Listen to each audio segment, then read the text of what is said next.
जय हिंद। देखिए गणित के क्लास है। गणित में हम आपको कहाँ तक बताए थे, दो चर वाला रैखिक समीकरण हमें स्टार्ट किए हुए हैं। तो दो चर वाला रैखिक समीकरण के हल करने के 5 विधि था। दो चर वाला रैखिक समीकरण को हल करने के कितना विधि था, 5 विधि। तुलनात्मक, प्रतिस्थापन, लुप्तीकरण, अनुपात निर्णय और एक ब्रजगुण। ये पांचों विधि को हम आपको समझा दिए थे। पांचों विधि हो गया था। अब इससे आगे देखिए, दो चर वाला रैखिक समीकरण में एक और चीज़ है। जैसे मान लीजिए 2x प्लस 5y बराबर 6, 3x प्लस 9y बराबर 7, कुछ भी समीकरण रह सकता है। इसको अगर हल करने के लिए कहेगा, मतलब x और y का मान निकालने के लिए कह रहा है, तो इसको 5 विधि से हम हल करके निकाल सकते हैं। अगर सिर्फ हल करने के लिए कहेगा तो आपको जो विधि आपको अच्छा लगता है उस विधि से इसका मान आप निकाल सकते हैं। लेकिन अगर वही 2 मिनट रुकिए।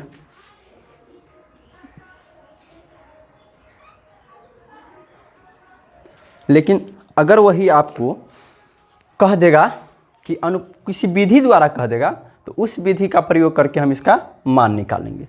चलिए, लेकिन अगर इसी सवाल में कह देगा कि इस दोनों समीकरण के हल कितना होगा, हल का संख्या कितना होगा, इस दोनों समीकरण को हल करने पर कितना संख्या आएगा, माने इस दोनों को समीकरण के x का मान और y का मान कितना हो सकता है, ये जानने के लिए हम करेंगे क्या, ध्यान से देखिए यहाँ पे।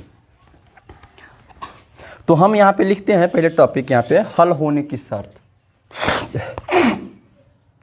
यहाँ पे लिखते हैं, एक टॉपिक है, देखिए दो चर वाला रैखिक समीकरण है ना, दो चर वाला रैखिक समीकरण दिख रहा है क्या, नहीं दिख रहा है, चलिए थोड़ा नीचे लिख देते हैं। क्या है, दो चर वाला रैखिक समीकरण, ये है, ये हमको पढ़ना है। इसमें देखिए क्या है भाई, बहुत नीचा हो गया क्या, तो क्या है, दो चर वाला रैखिक समीकरण। चलिए इसमें देखते हैं हम, दो चर वाला रैखिक समीकरण, इसमें क्या पढ़ना है। सबसे पहले हम एक टॉपिक पढ़ते हैं, हल होने की शर्त। अगला टॉपिक है आपको हल होने की शर्त, माने कितना हल होगा। तो हल होने की शर्त, हल होने की शर्त, इसमें क्या देखेंगे, देखिए इसमें क्या है, आपके पास तो दो समीकरण है। मान लीजिए आपके पास दो समीकरण है, कोई है एक समीकरण ax plus by plus c बराबर 0 और एक समीकरण है dx प्लस ey बराबर f इक्वल टू 0। ये दो समीकरण है। तो इस दोनों समीकरणों में क्या करेंगे, तुलना करेंगे। इस दोनों समीकरण का तुलना अगर करते हैं हम, तो पहला स्थिति में हमको क्या आ सकता है, a बट्टा d बराबर b बट्टा e बराबर c बट्टा f, ये आ सकता है। या नहीं तो दूसरा टर्म क्या आ सकता है, a बट्टा d बराबर b बट्टा e बराबर c बट्टा f। मान लीजिए ये दोनों कटा रहेगा, इसको हम जस्ट अभी समझा रहे हैं, अभी घबराइएगा नहीं। a बट्टा d बराबर b बट्टा e बराबर c बट्टा f, ये है।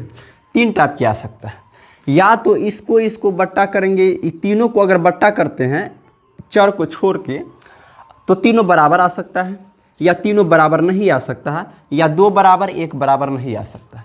अगर ऐसा टर्म रहेगा तो इसमें हलों की संख्या हो जाएगा, हलों की संख्या हो जाएगा अनगिनत, अनगिनत हो जाएगा। इसी प्रकार इसका हो जाएगा युग्म, इसका युग्म हो जाएगा युग्म आश्रित, और इसमें ग्राफ, एक ग्राफ होगा, तो ग्राफ इसका हो जाएगा संपाती। संपाती ग्राफ कैसा होता है हम आपको बता दे रहे हैं। ये x अक्ष minus x, y minus y, संपाती के मतलब एक दूसरे पर चढ़ा हुआ होना चाहिए, और ये होगा संगत। जस्ट इसको हम क्लियर कर रहे हैं, घबराइएगा नहीं। इसमें हलों की संख्या होगा, हलों की संख्या होगा एक हल, एक और केवल एक हल, केवल एक हल, इसी को अद्वितीय भी कहते हैं। अद्वितीय हल। इसमें युग्म हो जाएगा, इसमें सब कटा हुआ रहता है तो युग्म हो जाता है अविरोधी। अविरोधी।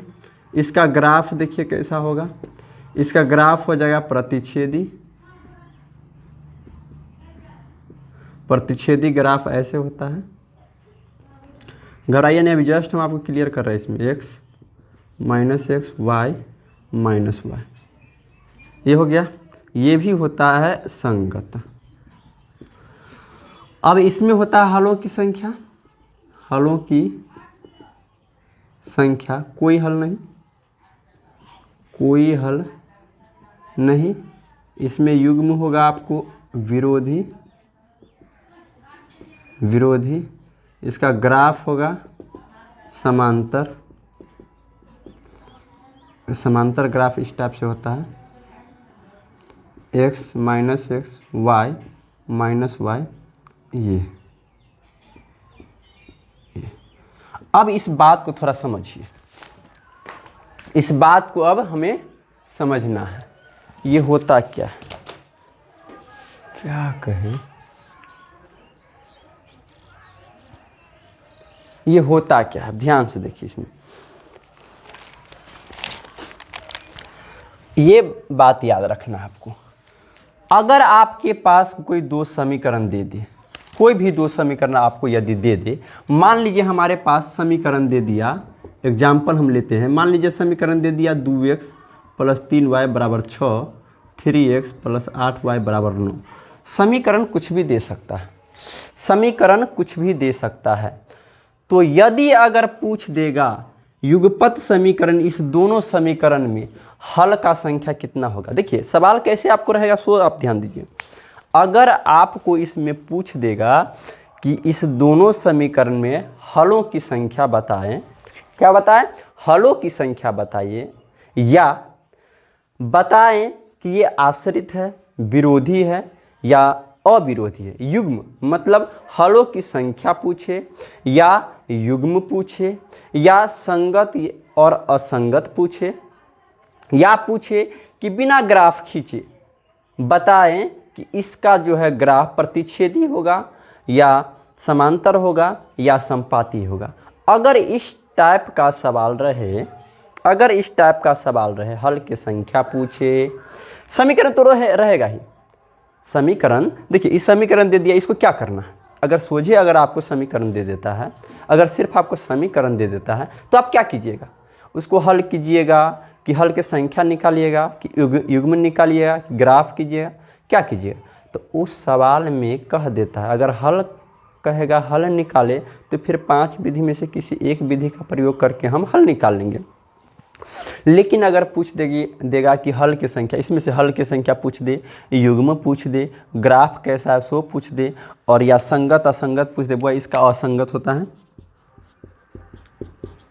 ये पूछ दे, तो हमें क्या करना है, इसमें मान लीजिए हलों की संख्या बताए, हलों की संख्या बताएं, हलों की संख्या बताएं, तो क्या कीजिएगा, जो ऊपर वाला है उसका x का गुणांक, x के सट्टल 2 बटा आई में x के सट्टल 3, आई में y के सट्टल 3, आई में y के सट्टल 8, आई में x के अचर पद 6, आई में अचर पद 9। अब देखिए इसको सॉल्व कीजिए, ये ऊपर नीचा नहीं कटेगा, ये भी नहीं कटेगा, ये कट जाएगा, 3 दूना 6, 3 तिया 9, मतलब हमको क्या आ गया, 2/3 बराबर 3/8 बराबर 2/3। यहाँ देखिए क्या है, ये जो है इसके बराबर है, लेकिन ये बराबर तो नहीं है, तो हम क्या करते हैं 2/3 लिख लेते हैं, इसको क्या करते हैं इसके साथ बराबर है तो एक साथ कर लेते हैं, ई जो है 3/8 बराबर नहीं है। मतलब क्या है कि ये दो चीज़ ना, दूगो चीज़ बराबर है और एगो चीज़ बराबर नहीं है, तो बराबर नहीं है तो काट दिए, ये दोनों बराबर था तो बराबर रहने दिए, लेकिन ये दोनों ये वाला नहीं इसके बराबर था नहीं इसके बराबर था तो काट दिए। तो जब देखिए एगो कटा हुआ, एगो कट्टल क्या होता है, एगो कट्टल होता है हल की संख्या कोई हल नहीं, तो हम यहाँ पे लिख देंगे कोई हल नहीं, बस हो गया। हल की संख्या पूछा तो लिख दिए। अगर वही पूछता युग्म बताए तो हम युग्म क्या लिख देते, विरोधी लिख देते। बात समझिए। एगो कट्टल हल की संख्या, एगो कट्टल क्या होगा, कोई हल नहीं। सब कट्टल, एगो कट्टल कोई हल नहीं, सब कट्टल एक हल, कोई कोनो कट्टल नहीं, अनगिनत हल। कोनो कट्टल नहीं, अनगिनत। एगो कट्टल कोई, देखिए अगर एको को कट्टल नहीं रहे, एको बराबर कट्टल नहीं रहेगा तो अनगिनत हल। एगो बराबर कट्टल रहेगा तो कोई हल नहीं। सब बराबर कट्टल रहेगा तो एक और केवल एक हल। समझ गए। इसमें आपको तरह तरह के सवाल रहेगा। आपको पूछेगा कि हल की संख्या बताएं, चाहे विरोधी और विरोधी बताएं, तो इस प्रकार से हम बट्टा कर लेंगे और हम बना देंगे इसको। एक और सवाल देख लीजिए इसमें। चलिए एक सवाल और देखते हैं इसमें, इसको उतार लीजिएगा। मान लीजिए आपको पूछ देगा सवाल 3x + 6y = 9, 6x + 12y = 18 में ग्राफ बताए कैसा है। ग्राफ बताए माने कि ग्राफ कैसा है। प्रतिच्छेदी ग्राफ 3 टाइप के होता है, प्रतिच्छेदी, समांतर, संपाती। ग्राफ 3 टाइप के होता है, प्रतिच्छेदी, समांतर, संपाती। ये ग्राफ बनाते कैसे हैं अगला चैप्टर में आगे है, इसके बाद पहले ये समझ लीजिए।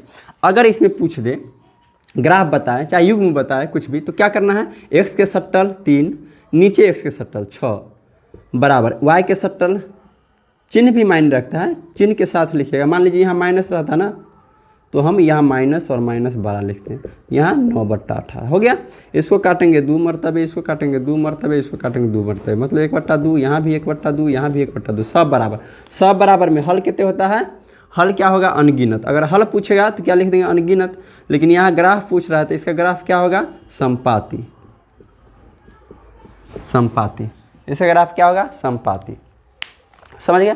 इसको आप 2 बार पढ़िएगा, याद हो जाए। देखिए पहले हल के संख्या में, देखिए हल के संख्या में बराबर कट्टल, बराबर अगर एगो कट्टल, एगो कट्टल, पहले देखिए सब एगो कट्टल हो जाएगा कितना, कोई हल नहीं। एगो कट्टल कोई हल नहीं, सब कट्टल एक हल, कोनो नहीं कट्टल अनगिनत हल, कोनो नहीं कट्टल अनगिनत, एगो कट्टल एक कोई हल नहीं, और सब कट्टल एक हल, सब कट्टल एक हल, सब कट्टल एक हल। सब कट्टल के मतलब सब बराबर कट्टल, सब कट्टल एक हल, सब बराबर, सब कट्टल एक हल, सब बराबर, कोई हल नहीं, सब कट्टल एक हल, कोनो कट्टल नहीं, कोई हल नहीं। आ एगो कट्टल, एगो कट्टल क्या होगा, कोई हल नहीं, कोई हल नहीं। इसमें होगा अनगिनत हल, सब बराबर अनगिनत, सब बराबर अनगिनत, सब कट्टल एक हल, सब बराबर अनगिनत, सब कट्टल एक हल, आ एगो कट्टल कोई हल नहीं। समझ गया। इसमें समझ आइए। अब देखिए संपाती ग्राफ में समझिए, ग्राफ में क्या होता है, ध्यान से देखिएगा। ग्राफ 3 टाइप के होता है, संपाती, प्रतिच्छेदी, समांतर। तो संपाती ग्राफ क्या होता है, अगर पहला समीकरण का ग्राफ और दूसरा समीकरण का ग्राफ एक दूसरे के ऊपर चढ़ जाएगा तो क्या हो जाएगा, संपाती। अगर पहला समीकरण का ग्राफ और दूसरा समीकरण का ग्राफ अगर एक दूसरे को काट देगा, कहीं पे काट देगा, तो क्या हो जाएगा, प्रतिच्छेदी। अब पहला समीकरण के ग्राफ दूसरा समीकरण के ग्राफ कहीं नहीं काटेगा, माने एक समांतर रहेगा, एक दूसरे समांतर रहेगा, तो क्या हो जाएगा, समांतर ग्राफ। समझे। ये दोनों होता है सब कट्टल सब बराबर संगत, एगो कट्टल असंगत।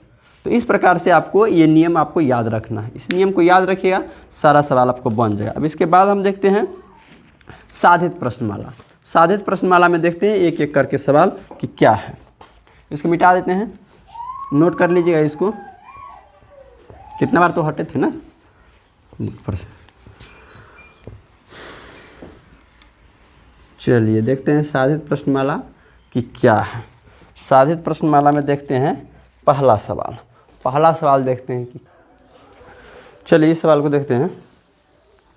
सवाल दिया, यदि 2x + ky = 3, x - hy = 2 का हल x का मान 1 और y का मान 3 है, ये दिया हुआ है।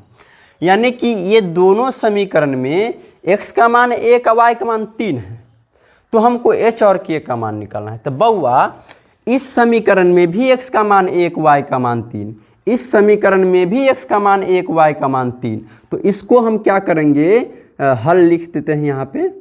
क्या होगा, 2x प्लस ky बराबर 3 दिया हुआ है, तो हम यहाँ पे 2 गुने x का मान हम 1 नहीं रख सकते हैं, और k गुने y का मान 3 रख सकते हैं बराबर 3 जो दिया हुआ है। तो हम इसको 2 एकम 2 और प्लस 3k बराबर 3, मतलब 3k बराबर 3, इस 2 को इस साइड लाइए तो माइनस में 2 होगा, और 3k बराबर, सॉल्व तो करने आना चाहिए, k बराबर 1/3, k का मान आ गया। अब इस समीकरण से किसका मान निकलेगा, h का।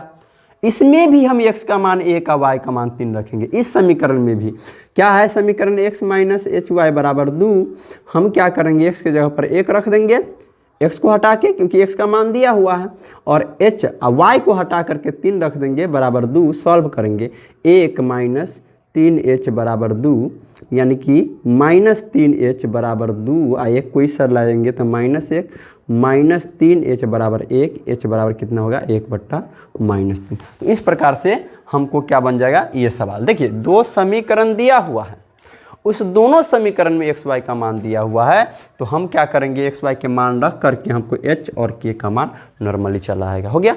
अब इससे अगला सवाल देखते हैं कि अगला सवाल क्या है, इसको नोट कर लीजिएगा आप लोग।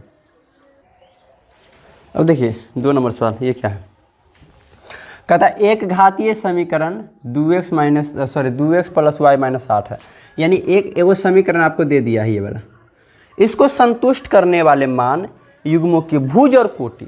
वह भुज माने होता है x का मान और कोटि माने होता है y का मान। भुज माने क्या होता है, x का मान, और कोटि माने होता है y का मान। कोटि निम्नलिखित सारणी में दिया गया है, माने एक सारणी दिया गया है, इस सारणी में x और y का मान दिया गया है, इस समीकरण को संतुष्ट करते हुए इस सारणी को पूरा करना है। समझे, मतलब आपके पास क्या है, आपके पास समीकरण क्या है, 2x प्लस वाई माइनस 8 बराबर 0। 8 को उस साइड ले जाए, 8 को उस साइड ले जाते हैं, ले जा सकते हैं, नहीं भी ले जाइए कोई दिक्कत नहीं, लेकिन ज़्यादा बेहतर रहता है उस साइड ले जाते हैं। तो ये हमारे पास समीकरण है। इस समीकरण में हमको x का मान दिया हुआ है तो y खाली है, फिर से y का मान दिया गया है तो x खाली है, फिर से x का मान दिया गया है तो y खाली है, फिर से y का मान दिया गया है तो x खाली है। मतलब भुज दिया है तो कोटि खाली है, माने x का मान दिया है तो y का खाली है, और y का मान दिया है तो x का खाली है।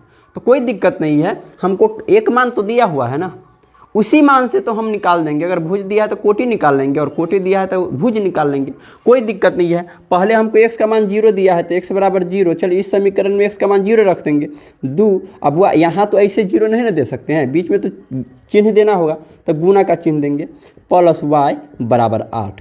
तो बुआ 2 को 0 से आप अगर गुना करते हैं तो कितना होगा, 0 प्लस y बराबर 8, मतलब हमको क्या आ गया, y बराबर 0 तो उस साइड जाएगा तो बिलाइए गया, तो 8। y का मान कितना आ गया, 8, तो इसमें 8 भर देंगे, कोई दिक्कत नहीं, y का मान आ गया।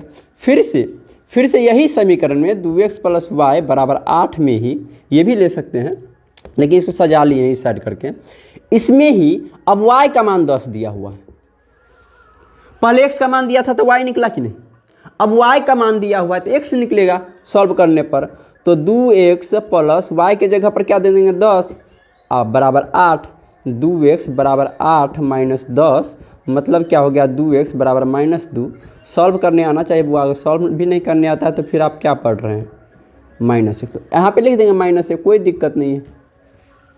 फिर से दिया हुआ x का मान 2, कोई दिक्कत नहीं है, समीकरण तो हमारे पास यही रहेगा।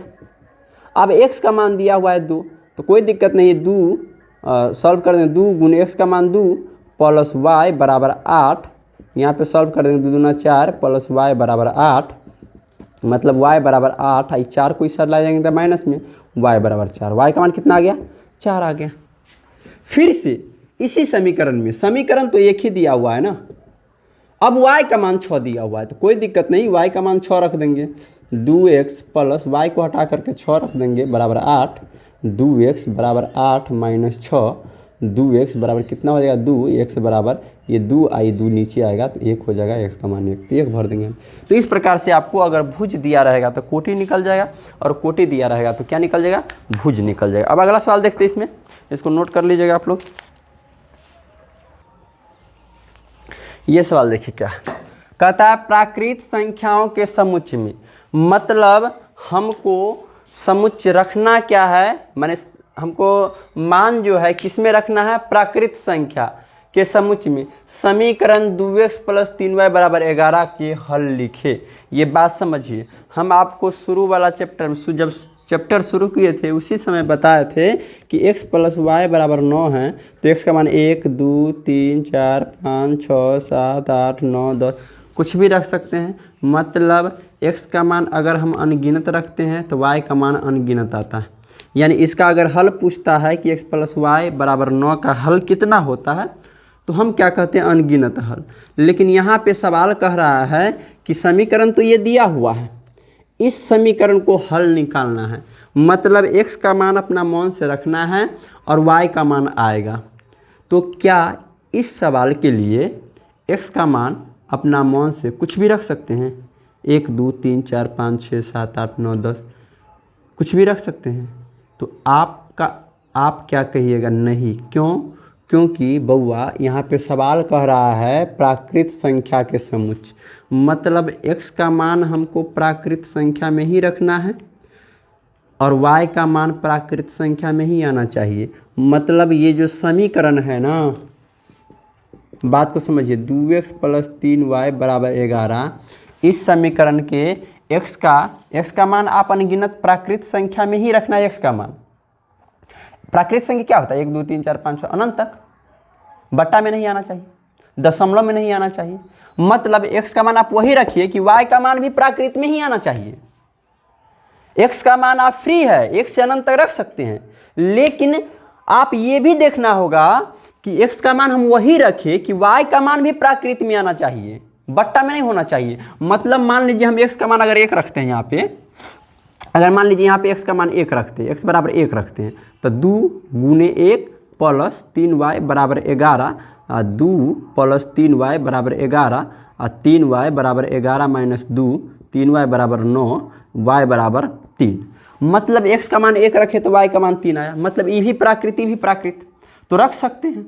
अगर वही मान लीजिए x का मान 2 रखते हैं आप, तो 2 × 2 + 3y = 11, 4 + 3y = 11, 3y = 11, 4 को इधर लाएंगे माइनस में, 3y = 8 4 कितने होगा रे, 7 4 11 7, y = 7/3।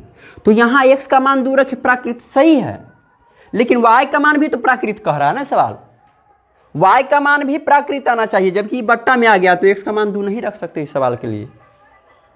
सवाल कह रहा है कि प्राकृत संख्या का हल समुच्चय होना चाहिए, मतलब x का मान प्राकृत रखे ना, तब वही प्राकृत रखे आप x का मान कि y भी प्राकृत ही आना चाहिए, माने गिनती के संख्या ही आना चाहिए, ये बट्टा उट्टा में नहीं आना चाहिए दशमलव स्थान में।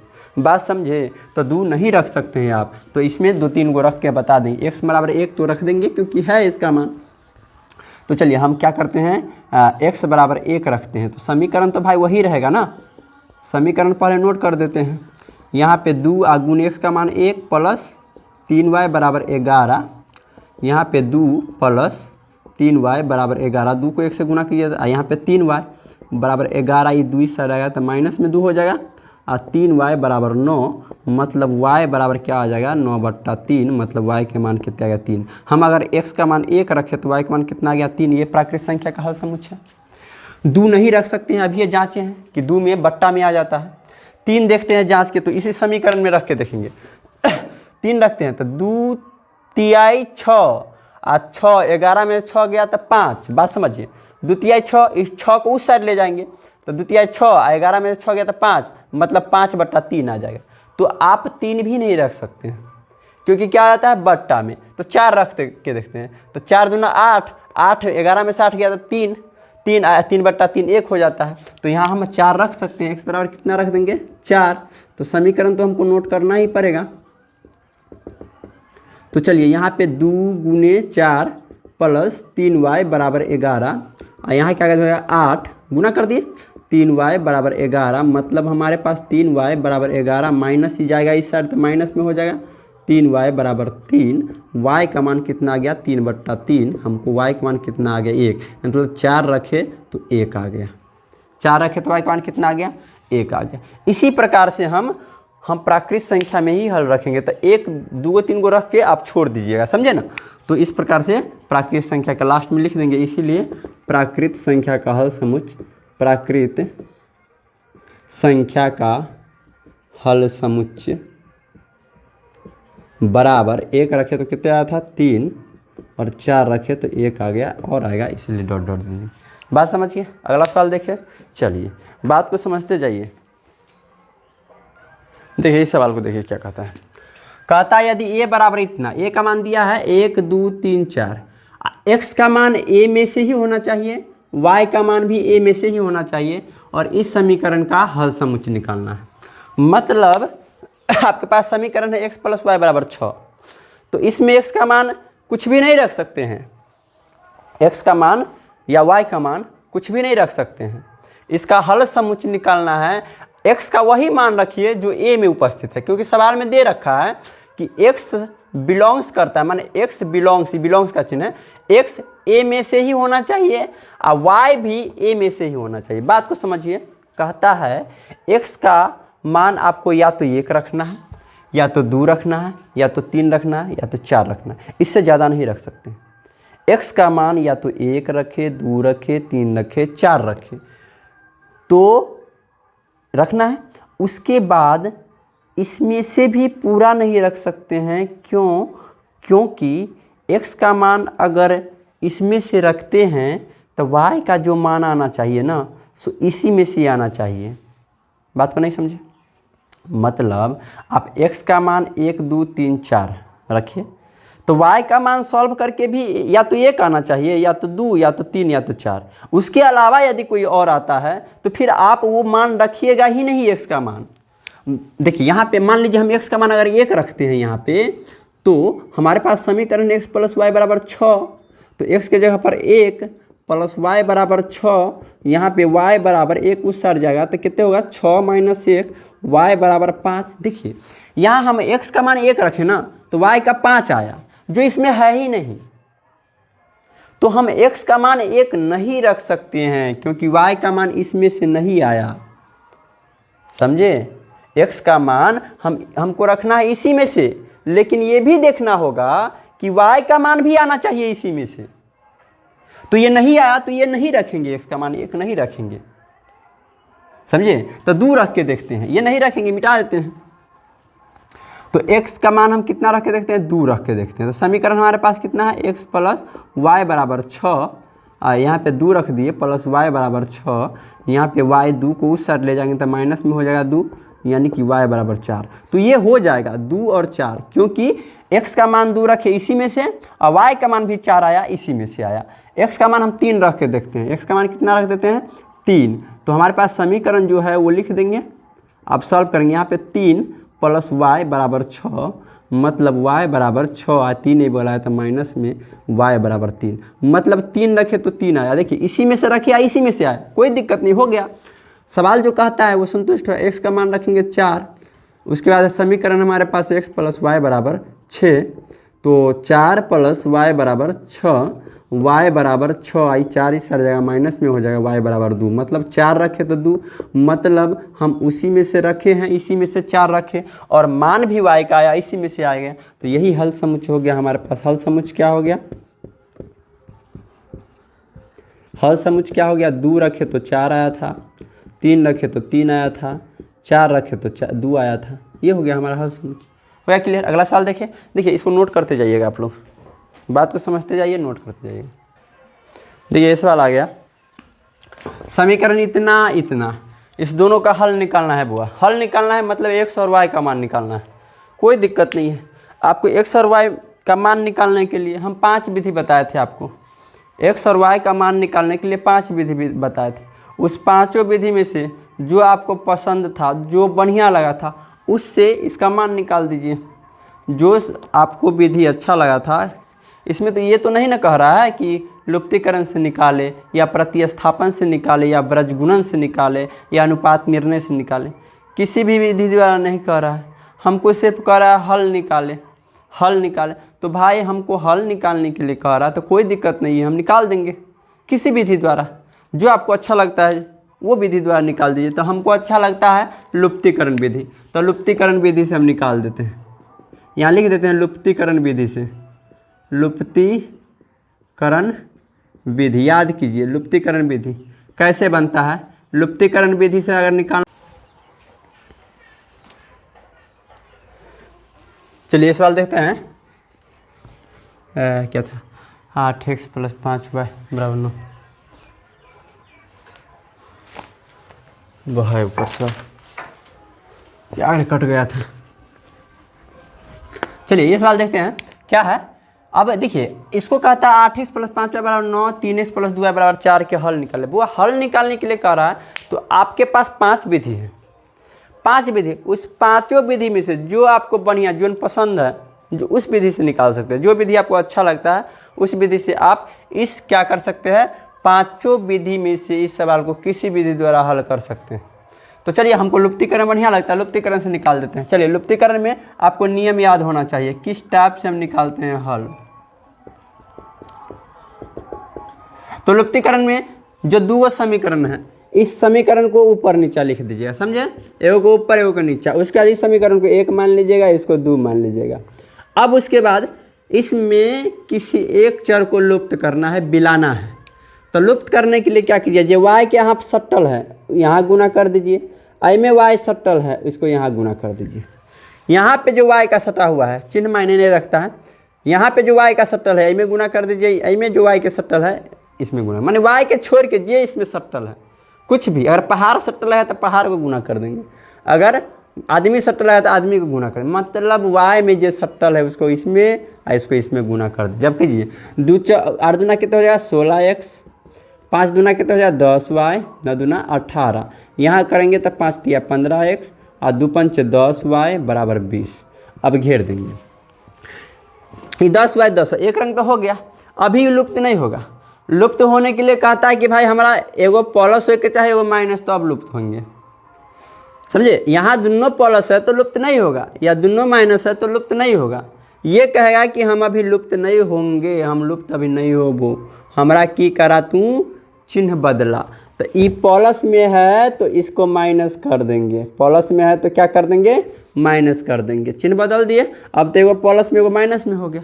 अब इसको चिन्ह बदले तो इहो चिल्लाने लगे हमरो चिन्ह बदला, हमरो चिन्ह बदला, तब हम आगे बढ़े देबो, न तो 9 है तो ठीक है तोरो चिन्ह बदल अच्छा। ये प्लस में तो माइनस है करो, ये प्लस में तो माइनस, ये तो कट गया, लुप्त हो गया। अब 16 में से 15 घट गया 1x, और यहाँ 18 में से 20 जाएगा तो माइनस में 2। अब x बराबर क्या हो जाएगा -2, एक नीचे जाए तो एक का वैल्यू नहीं होता है। अब इधर क्या करेंगे, इस जो x का मान 2 आया है वो दोनों समीकरण में से किसी एक में रख देंगे। तो समीकरण एक में x का मान रखने पर चलिए समीकरण 1 उतार देते हैं। 8x + 5y = 9, 8 × -2 + 5y = 9 -16 plus, solve करने आता है ना बुआ, सॉल्व करने आना चाहिए, नहीं आया तो फिर दिक्कत है आपके साथ।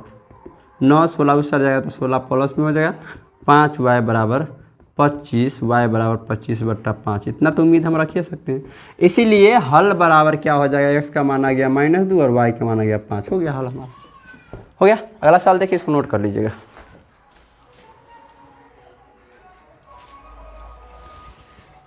चलिए इस सवाल देखिए क्या है। निम्नलिखित ऊपर समीकरण का हल प्रतिस्थापन विधि से हल करें। बहुआ आई में कह दिया प्रतिस्थापन विधि, इसमें आप अपना मन से अपना पसंद के नियम नहीं लगा सकते हैं। 5 विधि है ना हल निकालने का, तो आपका पसंद यहाँ पे नहीं चलेगा। इस सवाल में कह दिया कि हमार पसंद से आप इसका हल निकालें। किस विधि से, तो प्रतिस्थापन विधि से। किस विधि से निकालना है, 2 सवाल है, एक सवाल ये है, एक सवाल, दोनों सवाल को क्या करना है, प्रतिस्थापन विधि से निकालना है। तब वो याद कीजिए प्रतिस्थापन विधि कैसे बताए थे। कभी भी हम कहते हैं आपको बीच में से वीडियो मत देखा कीजिए, आप शुरू से वीडियो देखिए, आपको समझ में आएगा, 100% समझ में आएगा, मरे भी रहेगा ना समझ में आएगा ही।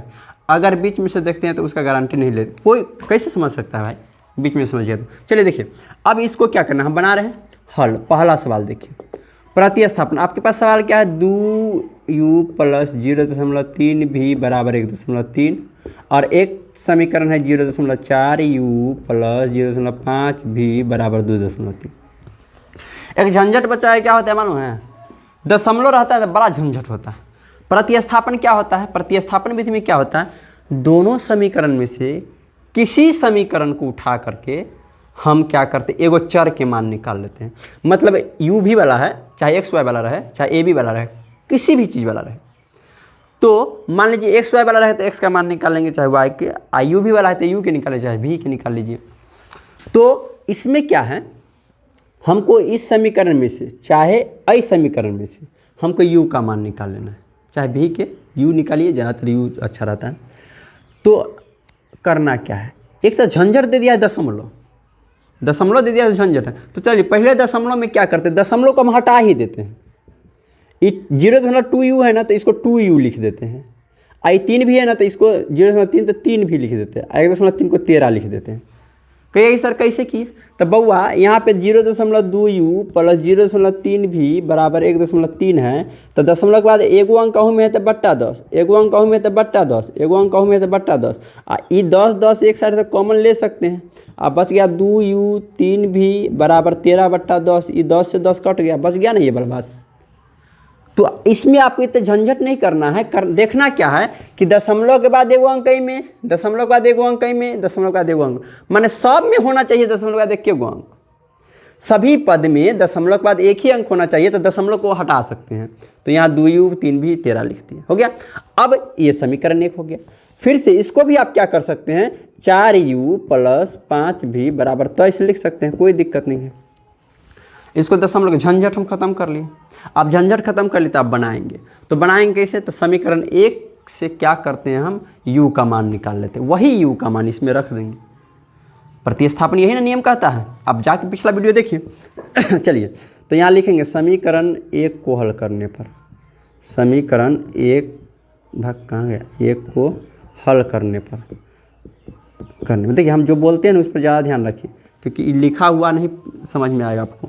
हम जो बोलते हैं उस पर ज़्यादा ध्यान रखिए, कंसंट्रेट होकर पढ़िए। चलिए समीकरण 1 उतारते हैं, 2u प्लस 3 भी बराबर 13। चलिए u का मान निकालना है बउआ, u का मान निकालना तो u को छिटकाते जाइए, u को छिटकाएंगे तो u को छिटकाएंगे तो खाली हमारा u आई साइड बराबर के साइड खाली u चाहिए, तो u चाहिए तो u के साथ जो भी चीज़ है पहले उसको इस साइड भेजेंगे। तो 2 को भेजना है और 3 भी को भेजना है, तब ना खाली u बचेगा। खाली u आई साइड रहना चाहिए, तो 3 भी को भेजना है बराबर के वही साइड, बराबर के वही साइड हिलाना है सबको। तो 2 को भी हिलाना है, 3 भी को भी हिलाना है वही साइड। तो हम एक के बेर में सबको नहीं हिला सकते हैं, बारी बारी से। तो पहले 3 भी को हिला देते हैं, तो 2u बच गया, 3 भी कहते बुआ तू वही साइड जो 13 माइनस 3 भी वही साइड चल गया। अब u, अब 2 को हिलाएंगे बोला 13, देखिए ये प्लस में था तो वही साइड जाके माइनस हुआ। देखिए नियम क्या होता है, माइनस वही साइड जाके प्लस हो जाएगा, प्लस वही साइड जाके माइनस हो जाएगा, गुना वही साइड जाके भाग, भाग वही साइड जाके गुना। तो यहाँ पे प्लस था तो जाके माइनस, यहाँ गुना में 2 है तो नीचे आके क्या हो जाएगा, भाग में हो जाएगा 2। ये समीकरण हो गया 3 आपके पास, 2 तो था पहले से, समीकरण 3 हो गया। अब यही u का मान समीकरण 2 में रख देंगे, निकल जाएगा। तो यहाँ लिख देंगे समीकरण 2 में, समीकरण 2 में u का मान रखने पर, u का मान रखने पर। चलिए समीकरण 2 क्या है आपके पास है, 4u प्लस 5 भी बराबर 23। चलिए 4 तो रहने दीजिए, u के जगह पर कोष्ठ में रखिएगा ये मान, ये जो मान है ना u का वो कोष्ठ में रखिएगा ताकि आपको सॉल्व करने में दिक्कत ना हो। प्लस 5 भी बराबर 23, तो इसको कटने वाला है काट दीजिए, 13 दूना 26 माइनस 3 दूना 6 भी प्लस 5 भी बराबर 23। नहीं कटने वाला रहता तो उसको गुना कर देते, ऊपर हम बताए थे प्रतिस्थापना पर जाके देखिए। तो 26 माइनस 1 भी बचा, भी वाला, ये भी वाला जाति, भी जाति वाला 2 गो है, तो एगो घटाव में है एगो प्लस, माने एगो धन में है एगो कर्जा में है। तो 6 रुपया कर्जा 5 रुपया धन, तो 5 रुपया सधा दिए, 1 रुपया कर्जा बचा कि नहीं, तो ये लिए 1 भी लिख दिए बराबर 23। अब 26 को उस साइड ले जाना है, भी का मान निकालना है, तो 26 को उस साइड हिलाइए, भी बराबर 23 माइनस 26। माइनस भी बराबर -3। भी का मान कितना आ गया 3। अब यही भी का मान आ गया। हल के मतलब क्या होता है, हल निकालना है तो यू भी का मान निकालना है। अगर एक्स वाई वाला रहे तो एक्स वाई का मान निकालना है, तो हमको भी का मान आ गया। अब यही भी का मान इसमें रख देंगे यू के 3 में, तो यहाँ लिख देंगे समीकरण 3 में किसका मान रखने पर, भी का मान रखने पर। तो चलिए समीकरण 3 कहाँ है भाई, कहाँ गए रे, जो है तो u बराबर 13 - 3v बट्टा 2। चलिए यहाँ पे रखिए 13 - 3 गुने भी का मान 3 रख देते हैं बट्टा 2। 13 - 9 बट्टा 2, 4 बट्टा 2 कट गया, कितना आ गया 2।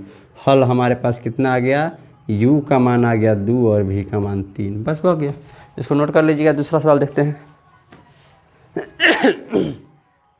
हो गया। चलिए दूसरा नंबर सवाल देखते हैं। इसी का दूसरा है, इसको भी प्रतिस्थापन निकालना है। मिटा दे इसको।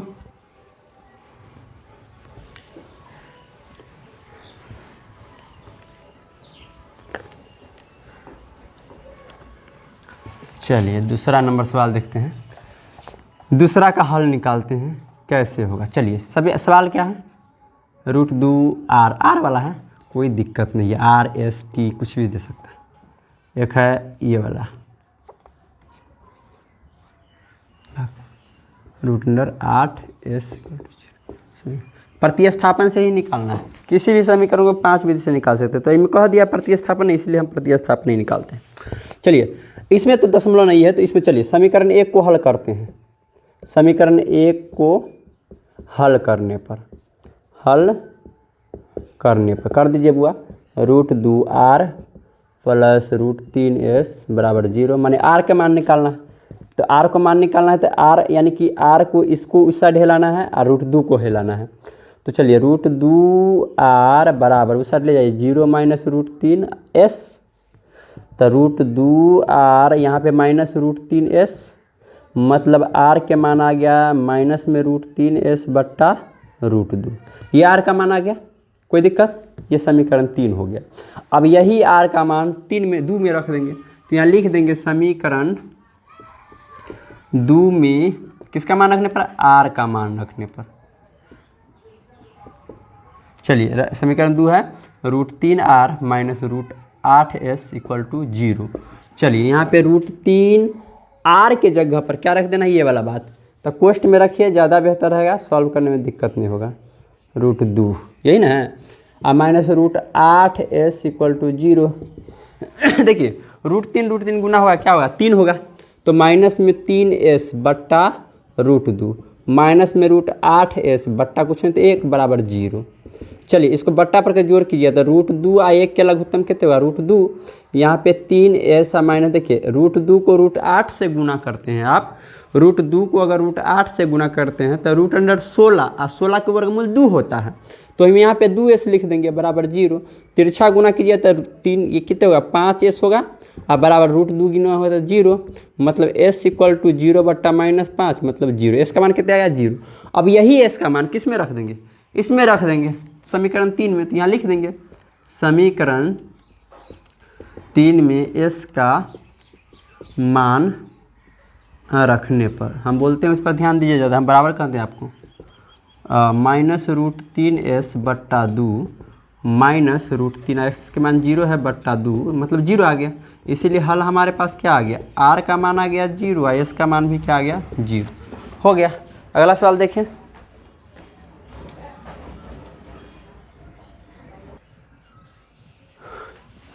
चलिए देखिए क्या है, 7वां नंबर सवाल है, निम्नलिखित ऊपर समीकरण का लुप्तीकरण विधि से हल निकालना है। इसमें आप अपना मन से हल नहीं निकाल सकते, किस विधि से निकालना है, लुप्तीकरण विधि से निकालना है। तो आपको लुप्तीकरण विधि का ही उपयोग करना है। लुप्तीकरण विधि बताए हुए हैं। चलिए पहला 2 सवाल दिया है, पहला क्या कहता है, 2 समीकरण है, 3x - 5y बराबर 5 है एगो, और एगो है 9x - 2y बराबर 7। इस दोनों का हल लुप्तीकरण से निकालना है। लुप्तीकरण में क्या होता है, एगो चर को क्या करना है, लुप्त करना है। तो या तो 2 को लुप्त कर दीजिए, या तो या तो x वाला को लुप्त कर दीजिए, या तो y वाला को लुप्त कर दीजिए, समझे। तो चलिए हम y वाला को, ज़्यादातर y वाला को लुप्त करते हैं।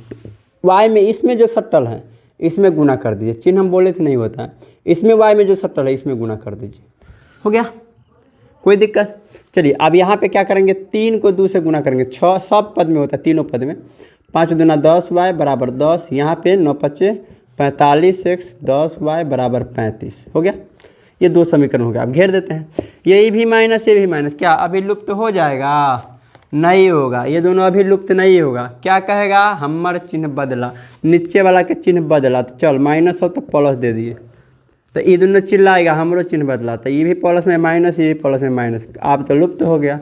6 में से 45 घटाएंगे, ये 6 रुपया जोड़ में है, कुछ ने पीछे रहता है ना तो प्लस का चिन्ह रहता है, ये 6 जोड़ में 45 घटा में, तो 6 रुपया धन, जोड़ में तो धन, अब 45 रुपया कर्जा, तो धन कमा के लाया 6 रुपया, 45 रुपया कर्जा में से कुछ सधा दीजिए, तो सधा देगा। 45 रुपया कर्जा था, 6 रुपया दे देगा, कितने बचेगा? 39 रुपया तो बच गया ना, फिर भी कर्जा 39x, और यहाँ भी 10 रुपया धन 35 रुपया कर्जा, तब कितने बचा? 25 रुपया बचा, 25 रुपया फिर भी कर्जा बचा। अब ये माइनस, ये भी माइनस, ये भी माइनस, कट गया, x बराबर 25 ऊपर 39 नीचे, बस ये इसका x का मान हो गया। अब यही x का मान किस में रख देंगे? समीकरण 2 में। यही होता है लुप्तीकरण बुआ, कुछ नहीं है ज़्यादा लुप्तीकरण में। समीकरण 2 में x का मान रखने पर, x का मान रखने पर, चलिए समीकरण 2 उतार दीजिए आप, समीकरण 1 या 2, 1 में रखो, जो आसान रहेगा ना, जिसमें लगा कि हाँ अच्छा से माने हमको दिक्कत ना होगा, उसी में रखिए आप। 3 x के मान रख दीजिए, कोष्ठ में रखिए, यहाँ कोष्ठ नहीं रखिए तो कोई दिक्कत नहीं, जब 2 पद रहता है तब रखने में दिक्कत होता रहता है। चलिए 3 से काटिएगा, 13 मरतबे होगा, 13 3 39, 25/13 यहाँ हो गया, -5y बराबर 5। अब y का मान निकालना है तो इसको उस साइड भेजना है ना, तो -5y रह जाएगा, ई चल जाएगा, बोलते 5/1 का -25/13, यानी आ गया कितना? -5y बराबर, यहाँ बटा बड़ा घटाओ 13, 65 - 25, यहाँ पे करेंगे -5y बराबर, यहाँ कितने हुआ? 40/13, सही है ना। अब y बराबर 40/-5, 13 तो बच्चल है ना, ये 5 ही साइड आया था, 5 से 8 मरतबे कट गया, मतलब y का मान कितना आ गया? 8/-13। हल कितना आ गया? x का मान आ गया कितना? 25/39, और y का मान आ गया 8/13। सॉल्व करने में गलती हुआ तो आप लोग देख लीजिएगा, हो गया।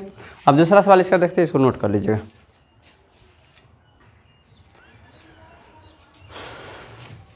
चलिए इसका दूसरा नंबर सवाल देखते हैं।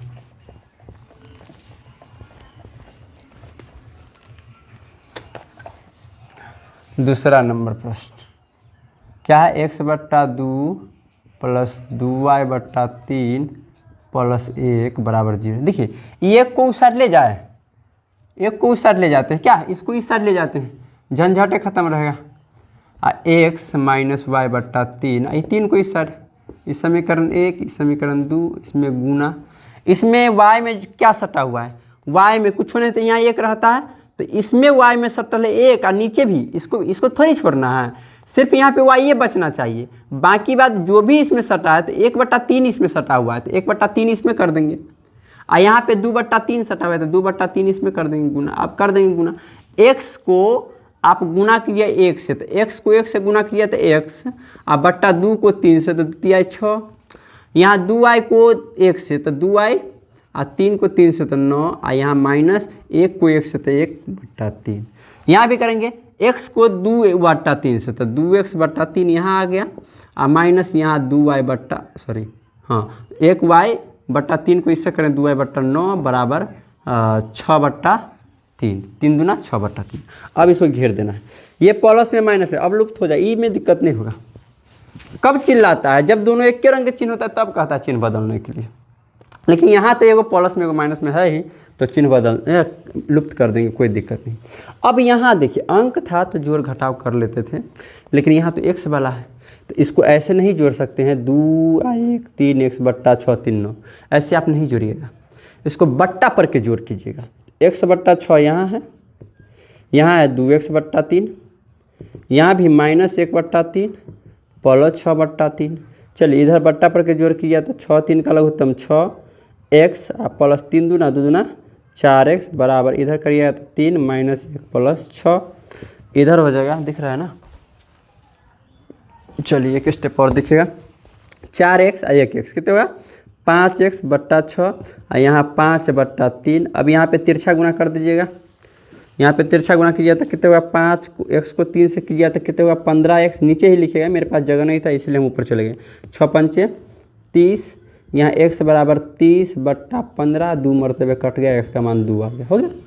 अब समीकरण हम समीकरण 1 में x का मान रख देंगे, हो जाएगा। यहाँ लिख देंगे समीकरण 1 में x का मान रखने पर x का मान रखना। चलिए समीकरण 1 लिखिए, x/2 और 2y/3 बराबर -1। चलिए x के जगह पर क्या रख दे, 2 रख दे, कोई दिक्कत, -1। यहाँ पे काटिए तो 1 मरतबे होगा, तो 1 + 2y/3 बराबर -1। y का मान निकालना तो इसको उस साइड भेजना होगा ना, 2y/-2, तिरछा गुना कर देंगे, 2y 1 से हुआ तो 2y बराबर -6, y बराबर -6/2, y के मान कितना आ गया 3। इसीलिए हल हमारे पास आ गया, x का मान आ गया 2 और y के मान आ गया, हो गया। ये हो गया आपको लुप्तिकर। चलिए इसको नोट कर लीजिएगा, अगला सवाल देखते हैं। चलिए देखिए, रहने देते हैं इसको, कितना तक है 7 तक, 15 को शायद साधित प्रश्नमाला में 15 सवाल है। अब इसके बाद हम आपको बताएंगे अगला क्लास में, समझे।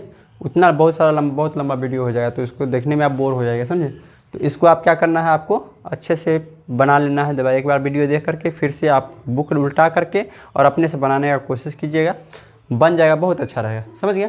अब इसके बाद हम करेंगे क्या, अगला क्लास में 8 के बाद देखेंगे। तब तक के लिए जय हिंद।